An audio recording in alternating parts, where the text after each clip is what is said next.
Adesso la parola a Sadegh Adaladi,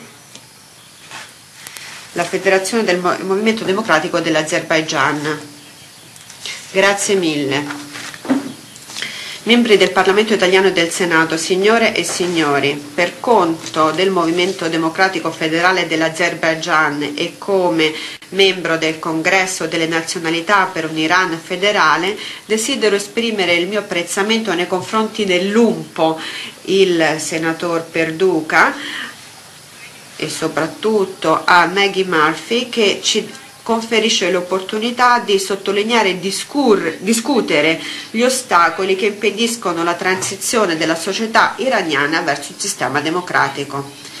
Nel mio discorso sottolineerò le ragioni principali che sono alla base di questi ostacoli e quali sono le nostre strategie per cercare di affrontarli.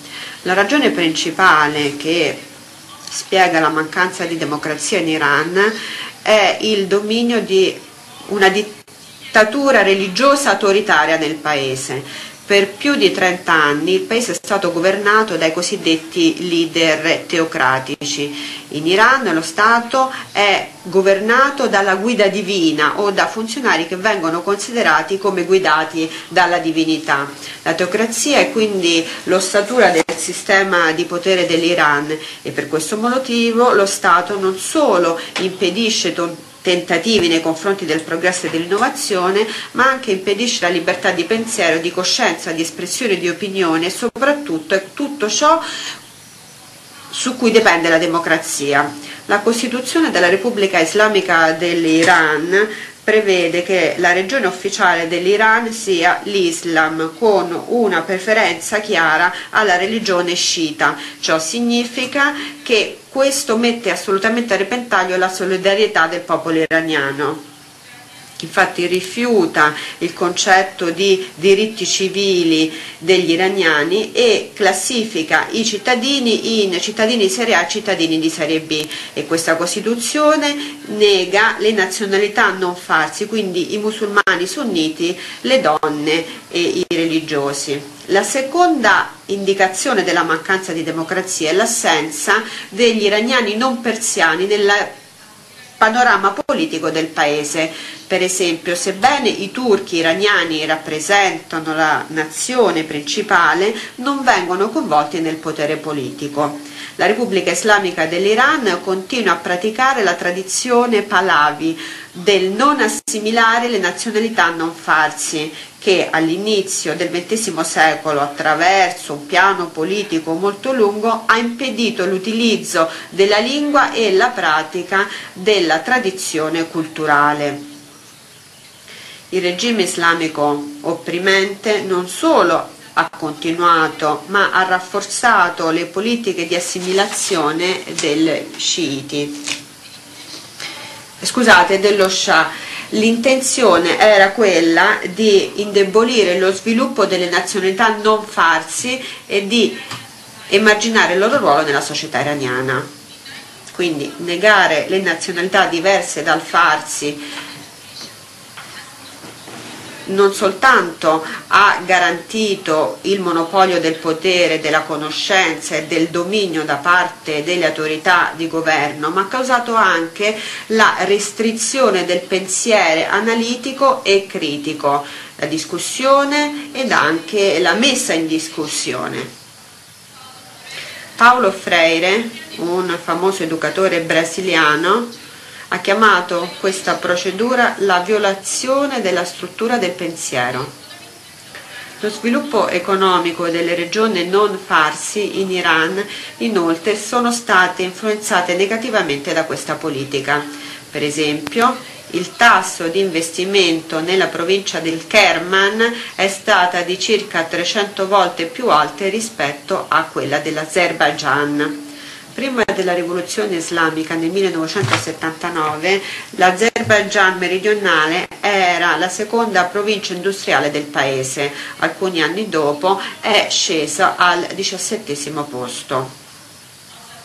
L'Azerbaigian del Sud è la regione che ha fondato il sistema di istruzione moderna. Infatti la seconda università dell'Iran ed anche Il primo giornale è stato fondato originariamente proprio in questa provincia. Tuttavia attualmente il tasso di alfabetizzazione è diminuito ed è sceso al 20° posto. Un altro ostacolo principale che impedisce il cambiamento democratico in Iran è la repressione dei diritti delle donne nel paese. Dalla Costituzione della Repubblica Islamica esiste di fatto un apartheid sessuale in Iran. La Costituzione della Repubblica Islamica dell'Iran considera le donne cittadini di seconda classe.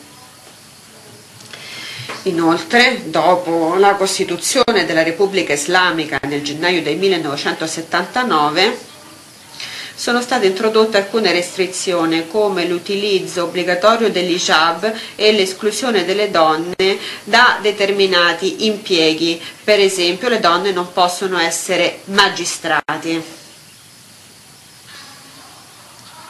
Allora, quali sono le nostre strategie? Dal nostro punto di vista, per cambiare il regime iraniano e renderlo un sistema democratico e laico, è cruciale che il movimento delle donne, delle nazionalità, il movimento dei lavoratori, del movimento della libertà lavorino insieme. Noi siamo contro l'invasione militare di forze esterne e riteniamo che questo tipo di interventi di altri paesi rafforzi solamente la forza del governo, che le utilizza come scuse per sopprimere l'opposizione. Il regime di sicurezza, il regime militare li utilizzerebbe per consolidare la propria forza e distruggere ulteriormente gli opponenti critici. Noi siamo d'accordo con le sanzioni adottate dal Consiglio di sicurezza delle Nazioni Unite e dalle nuove sanzioni proposte dai ministri degli esteri europei. Riteniamo infatti che le sanzioni potrebbero essere degli strumenti efficaci per esercitare pressione sulla Repubblica Islamica.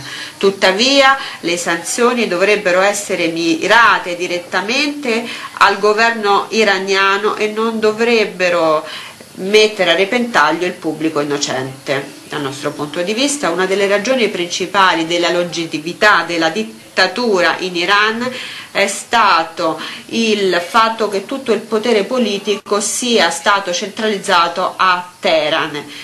Di conseguenza noi sosteniamo la decentralizzazione del sistema e quindi una suddivisione del potere tra le province. Riteniamo infatti che un sistema federale possa limitare ed in ultima analisi mettere a repentaglio il monopolio di Teheran. Suggeriamo quindi un federalismo nazionale etnico per il paese. La Repubblica Federale dell'Iran dovrebbe essere costituita da unità volontarie di nazionalità e gruppi etnici iraniani. Dovrebbe essere basato su un sistema democratico e federale nazionale con 2 camere del Parlamento. Questo federalismo etnico sarebbe completamente adeguato alla realtà nazionale e linguistica del paese.